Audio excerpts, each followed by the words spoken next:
આજે ભાઈ આપણે કૂવો ગાળવાની સરખીને ટ્રેક્ટરની ટ્રોલીમાં ભરીને લઈ જવાની છે બાજુના ગામ કળસાર. ટ્રેક્ટરની ટ્રોલીમાં સરખીને ભરીને પોકી ગયા આપણે કૂવે. આ છે જૂના જમાનાનો કૂવો. હવે આપણે ઉતારવાની છે સરખીને ટ્રેક્ટરની ટ્રોલીમાંથી નીચે. ટ્રેક્ટરની ટ્રોલીને કરી ઉછે ને સરખી પડી ગઈ નીચે, અને પછી આપણે સરખીનો બધો સામાન નીચે ઉતારી નાખ્યો ને મળ્યા આપણે સરખીનું ફિટિંગ કરવા. 2-3 કલાકની લગાતાર મહેનત પછી ફાઇનલી ભાઈ સરખીનું ફિટિંગ થઈ ગયું. સરખી ફિટિંગ કરવાનું કામ પૂરું કરીને પછી આપણે જોઈ હોય તેને લીધું કે સરખી ચાલે તો છે ને વ્યવસ્થિત.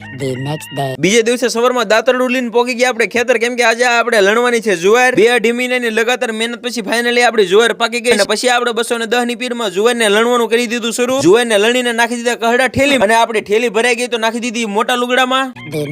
બીજે દિવસે સવારમાં પહોંચી ગયા આપણે ખેતરમાં. ગઈકાલે જે જુવાર આપણે લણી હતી એ જુવારના કહડાને પાથરી દીધા તાલપત્રીમાં સુકવવા. હવે આપણે વાઢવાની છે જુવારને. દાંતડું લઈને પોકી ગયા ખેતર. પછી આપણે જુવારને વાઢવાનું કરી દીધું શરૂ. 2-3 કલાક પછી આપણા ખેતરમાં જુવાર વઢાઈ ગઈ.